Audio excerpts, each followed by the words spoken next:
धर्मपुर नामक राज्य में मानसिंह नाम के राजा का शासन था। धर्मपुर एक छोटा सा राज्य था। वहाँ की जनता बहुत ही खुशहाल और शांतिमय जीवन व्यतीत कर रही थी, क्योंकि उनका राजा मानसिंह बहुत अच्छा शासक था।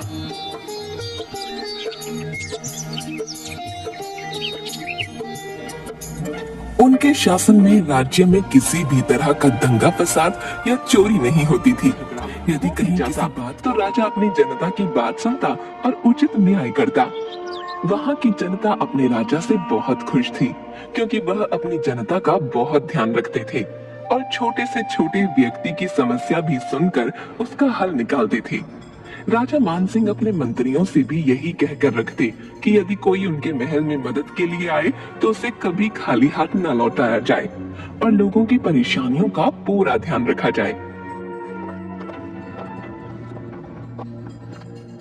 देखिए मंत्री जी, अभी तो हमारे शासन में सब कुछ ठीक ठाक चल रहा है। आप पूरा ध्यान रखिएगा, राज्य में किसी भी व्यक्ति को किसी भी तरह की कोई परेशानी ना हो। राजा जी, आपके कहे अनुसार मैंने अपने सभी व्यक्तियों को पूरे निर्देश दिए हुए हैं। यदि हमारे राज्य में किसी को कोई भी समस्या होती है तो वो लोग उसका समाधान करने की पूरी कोशिश करते हैं।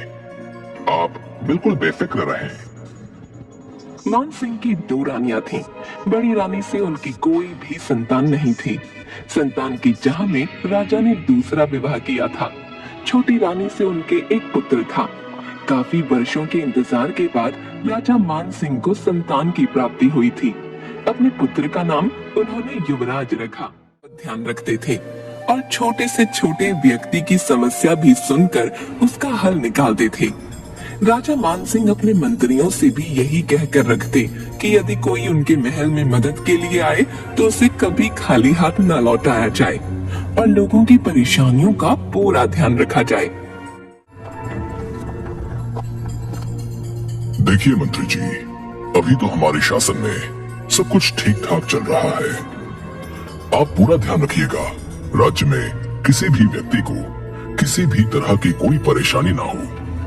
राजा जी, आपके कहे अनुसार मैंने अपने सभी व्यक्तियों को पूरे निर्देश दिए हुए हैं। किसी को कोई भी समस्या होती है तो वो लोग उसका समाधान करने की पूरी कोशिश करते हैं। आप बिल्कुल बेफिक्र रहें। रानी से उनकी कोई भी संतान नहीं थी। संतान की चाह में राजा ने दूसरा विवाह किया था। छोटी रानी से उनके एक पुत्र था। काफी वर्षों के इंतजार के बाद राजा मानसिंह को संतान की प्राप्ति हुई थी। अपने पुत्र का नाम उन्होंने युवराज रखा। युवराज अपने माँ बाप का बहुत ही लाडला बेटा था। राजा और रानी अपने पुत्र युवराज का बहुत ज्यादा ध्यान रखते थे, परंतु राजा मानसिंह अपने पुत्र के व्यवहार और उसकी तबीयत को लेकर बहुत चिंतित रहते। वे लोग का भी बहुत ध्यान रखते, परंतु युवराज और बच्चों की तरह नहीं था। अक्सर बीमार और बुझा बुझा सा रहता था। राजा के पास सभी सुख सुविधाएं और खुशहाल प्रजा थी, परंतु अपने बेटे की चिंता उन्हें बहुत परेशान करती रहती थी। रानी से कहते हैं, राजा देखो, राजकुमार 10 साल का हो गया है, परंतु और बच्चों की तरह वो कभी हंसता बोलता नहीं है और अक्सर बीमार भी रहता है। मैंने उसे कभी हंसते खेलते नहीं देखा। हमने कितने ही यत्न किए हैं, बड़े से बड़े वैद्य को भी दिखा दिया, परंतु ये ठीक ही नहीं हो पा रहा। युवराज हमारा इकलौता पुत्र है और आगे हमारी गद्दी का वारिस। मुझे दिन रात यही चिंता सताती है, ये इस गद्दी के काबिल भी बन पाएगा या नहीं। मैं भी उसकी हर चीज का बहुत में कोई कमी नहीं रखी, परंतु न जाने उसे क्या बीमारी है। इस तरह राजा और रानी अक्सर अपने बेटे के बारे में चिंतित होकर बातचीत किया करते थे, परंतु उन्हें इसका कोई दिन बीत रहे थे। धर्मपुर राज्य में अंकित नाम का एक पढ़ा लिखा युवक रहता था, जो कि वहाँ के स्कूल में टीचर भी था। गांव में वह सबसे ज्यादा पढ़ा लिखा था और बुद्धिमान भी। उसकी बुद्धिमत्ता का सारे राज्य में चर्चा था। किसी को भी कोई समस्या आ जाती तो वह लोग अंकित से मशवरा लेते। राजा के महल तक भी पहुंचे। राजा को अक्सर परेशान देख मंत्री ने उससे कहा, राजा जी, गुस्ताखी माफ हो तो एक बात कहूं? हाँ हाँ, कहिए मंत्री जी, क्या हुआ? आप इतने अच्छे शासक हैं और बहुत अच्छे इंसान हैं, प्रजा का इतना ध्यान रखते हैं कि किसी को, परंतु अपने पुत्र के बारे में आपको चिंतित देखकर मुझे बहुत बुरा लगता है। यदि आप मेरी राय माने तो हमारे राज्य के सबसे पढ़े लिखे व्यक्ति, वो काफी बुद्धिमान और पढ़ा लिखा लड़का है। युवराज को जो भी बीमारी है वो किसी वैद्य को तो समझ में आई नहीं। क्यों ना हम उससे भी बात करके मशवरा ले लें?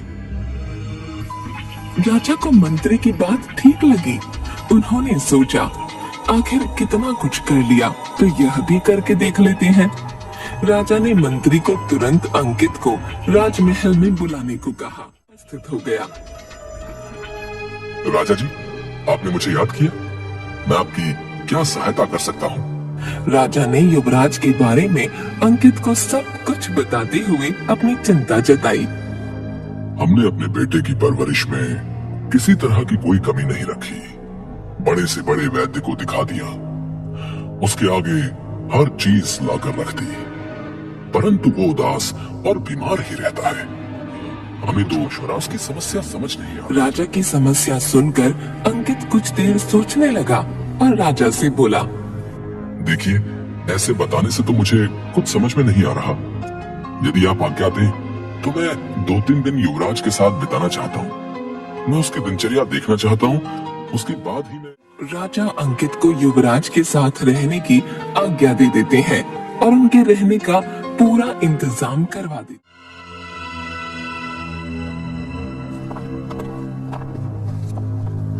अंकित युवराज से बात करता है और उससे उसके बारे में जानने की कोशिश करता है। भैया, मुझे पेड़ पौधे, झरने, नदियाँ बहुत पसंद है। मुझे खुले में घूमना और अपने बराबर के दोस्तों के साथ खेलना बहुत पसंद है। राजमहल के माली का बेटा मेरा बहुत अच्छा दोस्त था, परंतु पिताजी ने मुझे एक दिन उसके साथ खेलते हुए देख लिया तो उसको राजमहल में आने से मना कर दिया और मुझे भी उससे बात करने को मना कर दिया और बच्चों की तरह स्कूल में जाकर पढ़ाई करूं और अपने दोस्तों के साथ खेलूं। परंतु पिताजी ने तो मेरे आगे पीछे सैनिक तैनात किए हुए हैं, तो मुझे किसी से भी बात नहीं करने देते और पढ़ाई भी गुरुजी मुझे यहीं आकर करवाते हैं। मुझे जरा भी अच्छा नहीं लगता। सारा दिन राजमहल में बंद रहना के साथ बिताता है और उससे उसकी पसंद और नापसंद जानता है। युवराज की सारी बातें सुनने के बाद अंकित को समझ आ जाता है। युवराज अपनी उम्र के बच्चों के साथ पढ़ना और खेलना चाहता है। युवराज के साथ रहने के बाद अंकित राजा से मिलता है और राजा से कहता है, राजा जी, मुझे युवराज की परेशानी समझ आ गई है। आप एक राजा और पिता होने के नाते उसका बहुत ज्यादा ध्यान रखते हैं। उसे कहीं अकेले नहीं आने जाने देते, परंतु युवराज उसकी शिक्षा भी बहुत छोटी हो रही है। वो अभी अपनी बाल्यावस्था में है और बचपन में बच्चा बच्चों की तरह ही सोचेगा। हर बच्चा घर से बाहर घूमना फिरना चाहता है, अपनी हम उम्र दोस्तों के साथ खेलना चाहता है और अपने बचपन का आनंद लेना चाहता है। आप चाहे उनमें कल का होने वाला राजा देखते होंगे, परंतु अभी तो युवराज बच्चे हैं ना, उन्हें आपकी ये सब बातें नहीं समझ आ रही होंगी। मैं कुछ समझ नहीं पा रहा, तुम क्या कहना चाह रहे हो? हम तो उसके मांगने से पहले ही हर चीज उसके आगे प्रस्तुत कर देते हैं और उसको अपनी जान। बस यही तो परेशानी है, इसी कारण वो खुश नहीं रह पाते। बचपन में यदि बच्चा बेफिक्री और आजादी से घूमेगा नहीं, दोस्तों के साथ खेलेगा नहीं, तो वो खुश कैसे रहेगा भला? वो एक बंद कमरे में बंद होकर कैसे खुश रह सकता है? आपको यदि मेरी बात समझनी है तो आप युवराज को मेरे साथ भेज दें। आज भी वहीं उनके साथ पढ़ेंगे और बाकी बच्चों के साथ खेलेंगे भी। आप उन्हें अपना बचपन जीने दीजिए। यदि वो खुश रहेंगे और आजादी से जिएंगे, तभी उनका शारीरिक और मानसिक विकास हो पाएगा और फिर वो वैसे बन पाएंगे जैसा आप चाहते हैं। वरना इस तरह से कैद होकर भला कौन बच्चा खुश रह पाएगा? राजा को अंकित की बात कुछ कुछ समझ आने लगती है, परंतु वह चिंतित हो जाते हैं कि वह अपने इकलौते पुत्र को इस तरह से आम बच्चों के साथ कैसे पढ़ने और खेलने दें।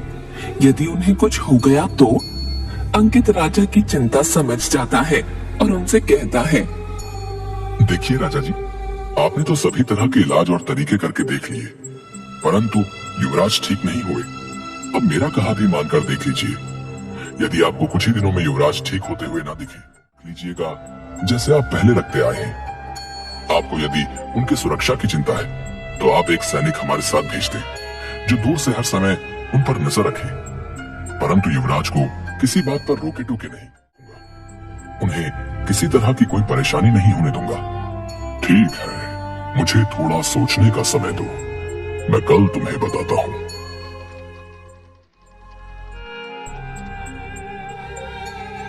राजा अपनी छोटी रानी से इस बारे में विचार विमर्श करते हैं और उनसे उनकी सलाह पूछते हैं। देखिए राजा जी, वह लड़का ठीक ही कह रहा है। आखिर युवराज को उनका बचपन खुशी से बिताने का पूरा हक है। वह इस राज्य के होने वाले राजा तो है, परंतु अभी तो एक बच्चे ही हैं। मेरी माने तो आप उस लड़के की बात मान लीजिए। हमारे पास इसके अलावा फिलहाल कोई चारा भी तो नहीं, और क्या पता उस लड़के की बात सच निकले और हमारा युवराज ठीक हो जाए। अगले ही दिन अपने साथ ले जाने की आज्ञा दे देते हैं। अंकित युवराज को लेकर अपने स्कूल में जाता है, जहाँ वह बच्चों को पढ़ाता था। बेटा युवराज, आज से यही तुम्हारा स्कूल है और तुम यही सब बच्चों के साथ पढ़ोगे। ये सब तुम्हारे दोस्त हैं। तुम इनसे दोस्ती करो और स्कूल के बाद इनके साथ खेलना भी। अरे, यदि मैं इन लोगों के साथ खेला तो पिताजी बहुत नाराज होंगे। ऐसा कुछ नहीं होगा, तुम मेरे स्कूल में हो और जब तक तुम मेरे साथ हो तुम्हें कोई कुछ नहीं कहेगा। बच्चों के साथ बैठकर पढ़ाई शुरू कर देते हैं और स्कूल के बाद बाकी बच्चों के साथ खेलने लगते हैं। युवराज को यह सब करते हुए अंकित गौर से देखता है और महसूस करता है कि युवराज बहुत खुश है। वह बिल्कुल एक साधारण बच्चे की तरह ही हंसी खुशी खेल रहे थे। आ जाते हैं और अपने माता पिता के पास दौड़ते हुए जाते हैं। युवराज खुशी खुशी बोलता है, पिताजी, माँ देखिए, हम स्कूल से आ गए। आज हमें पढ़ने में बहुत मजा आया और हमने बहुत से नए दोस्त भी बनाए। आज हम बहुत खेले। कितने समय के बाद आज हमें सब कुछ बहुत अच्छा लग रहा है। माँ, हमें जल्दी से खाना दे दीजिए, हमें बहुत तेज भूख लगी है। ये कहते कहते युवराज अपने कमरे की तरफ दौड़ जाते हैं। युवराज को ऐसा व्यवहार करते देख राजा और रानी की आंखों में आंसू आ जाते हैं। युवराज को इस तरह से खुश और हंसता हुआ आज उसे ऐसे देखकर दोनों की चिंता समाप्त हो जाती है। बस फिर युवराज रोजाना इसी तरह स्कूल जाते हैं और पढ़ाई करने के बाद अपने दोस्तों के साथ खूब खेलते हैं। उसके बाद में घर वापस आ जाते हैं। अब यही उनकी दिनचर्या थी। अब युवराज के व्यवहार में काफी सुधार आ गया था। वह भी आम बच्चों की तरह ही हंसने, खेलने और खुश रहने लगा। उससे कहा, तुम्हारा बहुत बहुत शुक्रिया। तुमने बिल्कुल सही कहा था कि युवराज आखिर बच्चे हैं, तो उन्हें बच्चों की तरह ही आजाद छोड़ना चाहिए, जिससे कि वो अपना बचपन जी सके, ना कि उन्हें घर में कैद करके रखना चाहिए। तुम्हारा ये एहसान तो हम नहीं चुका सकते, परंतु हमारी तरफ से तुम्हें जितनी धन दौलत चाहिए वो ले लो। राजा जी, मैंने तो कुछ किया ही नहीं, पर मुझे बहुत खुशी है कि अब युवराज को किसी तरह की कोई परेशानी नहीं है। वो पढ़ने में भी बहुत बुद्धिमान है और खेलकूद में भी होशियार है।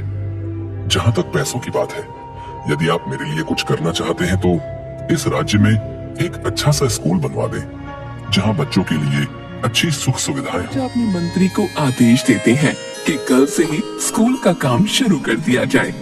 इसके बाद से युवराज अपने माता पिता के साथ खुशी खुशी अपना जीवन व्यतीत करने लगते हैं और सूरज मिल जाता है। वहाँ के सभी बच्चे अब अच्छी शिक्षा प्राप्त कर सकते थे।